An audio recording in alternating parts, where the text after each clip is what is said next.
Mientras recorres la vida, tú nunca solo estás. Contigo por el camino, Santa María va. Ven con nosotros a caminar, Santa María, ven. Ven con nosotros a caminar, Santa María, ven. Aunque te digan algunos que nada puedes cambiar, lucha por un mundo nuevo, lucha por la verdad. Ven con nosotros a caminar, Santa María, ven. Ven con nosotros a caminar, Santa María, ven.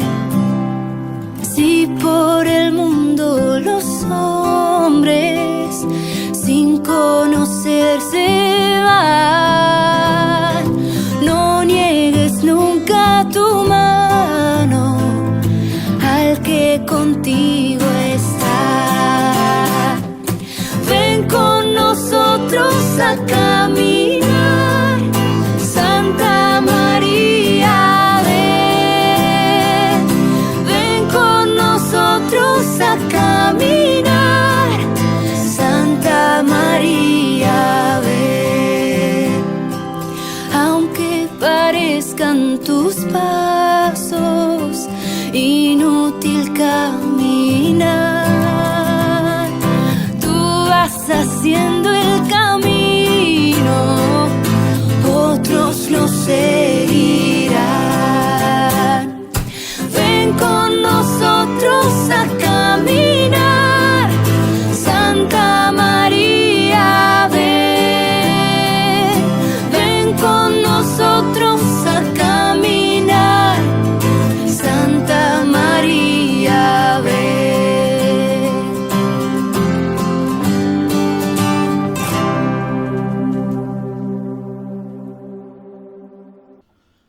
En la alegría de la Pascua que nos reúne en medio de este mes dedicado a la Virgen,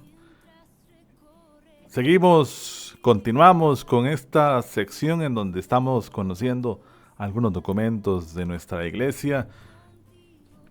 En esta ocasión, siendo el objeto de nuestro estudio, de nuestra reflexión, el documento Marialis Cultus de el Papa San Pablo VI, que en este mes de María se nos considera apropiado poder conocer la riqueza de este documento, así como otros que la Iglesia nos regala en torno a la figura de María. Así que continuamos, ya tenemos 2 partes que también los invito a que la puedan ubicar justamente en nuestro canal de YouTube, en donde tendrán una sección para poder ver este y los otros 2 episodios anteriores e ir teniendo esta posibilidad de llevar esta secuencia de reflexión en torno a estos documentos. Iniciamos en la parte 2, numeral 24, siempre invitándolos a que se acerquen al documento propio, que lo podemos encontrar con mucha facilidad en el internet, y podamos ojalá hacer una buena lectura de este y otros documentos. Pero bueno, la segunda parte de este capítulo primero se nos habla de una renovación de la piedad mariana. Y el Concilio Vaticano II, dice el documento, exhorta a promover junto al culto litúrgico, que ya lo hemos visto en los dos episodios anteriores, otras formas de piedad recomendadas por el magisterio. Es bien sabido, lo dice el magisterio, que la veneración a la Madre de Dios ha tomado diversas formas, según las circunstancias del lugar, tiempo, sensibilidad de los pueblos y tradición cultural. Y que estas formas, en medio del gasto del tiempo, parecen necesitar una renovación para sustituir en ellas elementos caducos, dar valor a los perennes e incorporar nuevos datos doctrinales adquiridos por la reflexión teológica propuestos por el magisterio eclesiástico. Y lo dicen, que esta revisión es una revisión respetuosa para con la tradición y que estuviera abierta a recoger las legítimas aspiraciones de los hombres de nuestro tiempo. Iniciamos con el numeral 25 cuando se nos dice que los ejercicios de piedad a la Virgen María, y esto es posiblemente uno de los aspectos más fuertes, más intensos que tenemos que comprender, que los ejercicios de piedad de la Virgen son claramente la nota trinitaria y cristológica que le es intrínseca y esencial. El culto cristiano, por su naturaleza, es culto al Padre, al Hijo y al Espíritu Santo. O como se dice en la liturgia, al Padre por Cristo en el Espíritu. Esto, aunque de modo diverso, se extiende legítimamente a lo que sería en este caso a la Madre del Señor y la veneración a los santos, en quien la Iglesia proclama el misterio pascual, porque ellos han sufrido con Cristo y han sido glorificados. En la Virgen María, todo es referido a Cristo y todo depende de Él, en vistas a Él. El Padre la eligió como la Madre del Señor, la adornó con dones del Espíritu Santo. Y entonces en María tenemos que poner esta relieve al aspecto cristológico y que se refleje en ella justamente el plan de Dios. Entonces, si partimos de este numeral, podemos entender a dónde queda y qué es realmente la devoción al culto mariano, que nunca va a pasar por encima de la reflexión o de la adoración al Señor. No hay manera que nosotros podamos sustituir a María colocándola por encima de Dios. Y ya el numeral 25 claramente nos puede dar una comprensión de esto. El numeral 25, 26, todavía se sigue refiriendo justamente a esta santidad de María, a una oportunidad para la reflexión teológica y litúrgica. En efecto, de cómo la intervención santificadora del Espíritu en la Virgen María ha sido un momento culminante de su acción en la historia de la salvación. Aquí vemos cómo se concibe esta relación de María con el Santo Espíritu.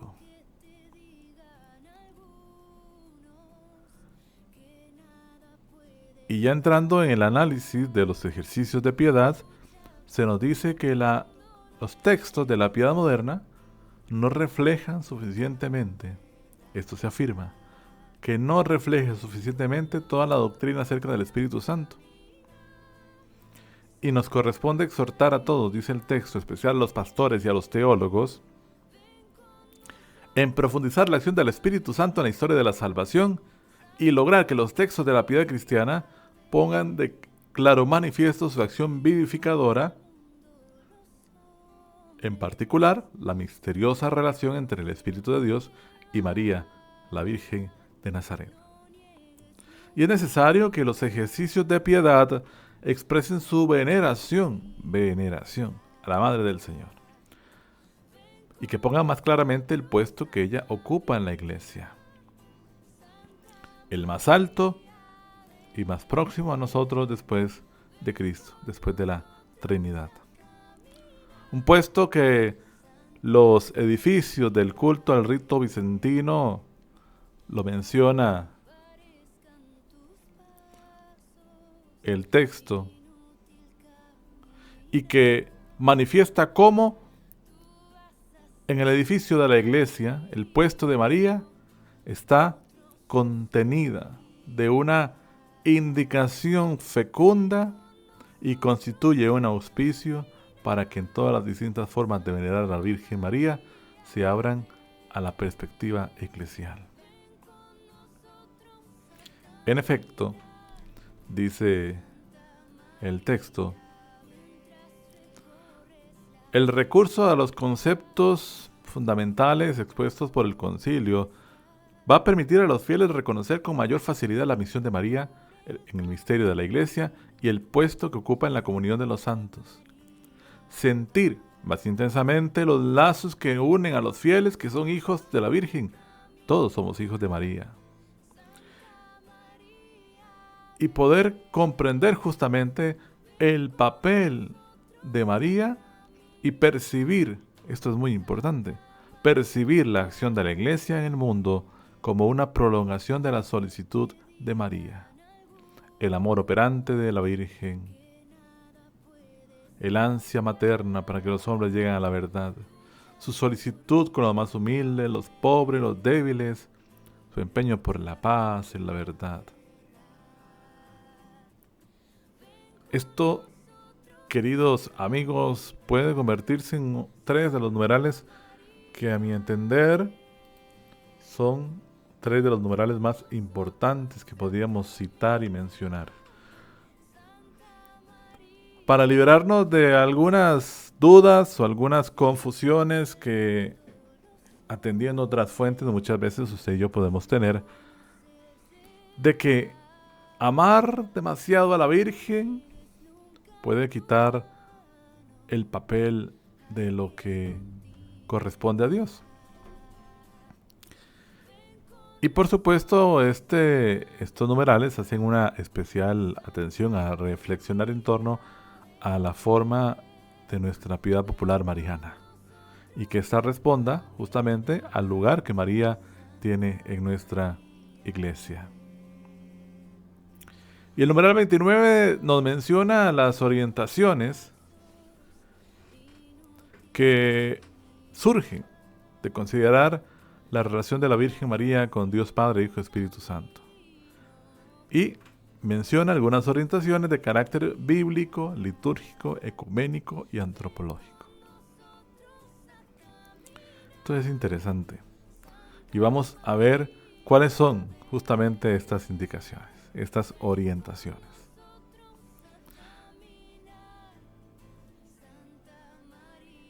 Nos dice el texto en el numeral 30, la necesidad de una impronta bíblica en toda forma de culto, que debe ser un postulado general de la piedad cristiana, y que el culto a la Virgen María no puede quedar fuera de esta dirección tomada por la piedad cristiana, al contrario, debe inspirarse en ella para lograr nuevo vigor y ayuda segura. Indispensable que en la piedad popular esté presente la Sagrada Escritura. Ya se habló de la veneración que se tiene por la Madre de Dios en la celebración litúrgica. Y se nos menciona otro de los documentos, como es la Sacrosanctum Concilium, que sobre todo en el campo del culto a la Virgen, tan variado en sus expresiones formales, requiere efectivamente un tacto, un esfuerzo por parte de los fieles, prontitud en acoger algunas orientaciones y propuestas, emanando de la genuina naturaleza del culto cristiano. Qué importante es esto, porque nos menciona y continúa el numeral 31 diciendo una realidad que en aquellos entonces el Papa nos dice: la actitud de algunos curas de almas despreciando los ejercicios de piedad, las formas que se dan y que abandonan, crean un vacío. La necesidad de armonizar los ejercicios de piedad y no suprimirlos. El sano criterio litúrgico y pastoral de los ejercicios de piedad. Y que a veces incluso dentro de la mismo sacrificio eucarístico se introducen elementos de la práctica piadosa con el peligro de que el memorial del Señor no constituya el hecho culminante del encuentro de la comunidad. Y dice el documento, continúa diciendo: una clara acción pastoral debe, por una parte, distinguir, subrayar la naturaleza propia de los actos litúrgicos y por otra, valorar los ejercicios piadosos para adaptarlos a las necesidades de la comunidad y hacerlos auxiliares válidos de la liturgia. No son liturgia. Están al servicio de la liturgia como auxiliares válidos, pero es necesario su renovación, es necesario su análisis, es necesario seguir unos criterios para que éste no pierda su rumbo y no lleguemos a prácticas que incluso ponen en peligro al contradecir la esencia propia del culto cristiano. Otro elemento que nos dice el documento es por su carácter eclesial. En el culto a la Virgen, el documento observa las preocupaciones de la Iglesia en las que sobresale el restablecimiento de la unidad de los cristianos. Y la piedad a la Madre de Dios hace, y lo sabemos, sensible a las inquietudes y finalidades del movimiento ecuménico. Es decir, ella adquiere una impronta ecuménica. En primer lugar, porque los católicos se unen a las iglesias ortodoxas, en las cuales la devoción a la Virgen reviste en altas formas de lirismo y de profunda doctrina, al venerar con amor a la gloriosa Theotokos y aclamar la esperanza de los cristianos, se une a los anglicanos,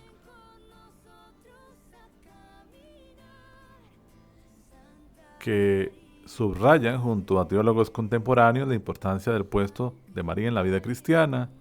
Se une también a los hermanos de las iglesias de la Reforma, donde florece de manera vigorosa el amor por la Escritura, glorificando en ellas las mismas palabras de la Virgen. Y en segundo lugar, porque la piedad hacia la Madre de Dios y de los cristianos es para los católicos ocasión natural y frecuente para pedirle que interceda ante su Hijo por la unión de todos los bautizados en un solo pueblo de Dios. Y esta es la voluntad de la Iglesia, que en dicho culto, sin que por ello sea atenuado su carácter singular, se evite con cuidado toda clase de exageraciones que puedan inducir a los hermanos cristianos acerca de la verdadera doctrina de la Iglesia católica y que se haga desaparecer toda manifestación cultural contraria a la recta práctica católica. Ya por ahí lo hemos mencionado. Somos conscientes de que existen no leves discordias sobre el pensamiento de algunos otros hermanos de otras iglesias y comunidades en torno a la función de María en la salvación. Y es evidente algunos aspectos que podríamos situar en torno a esta disyuntiva.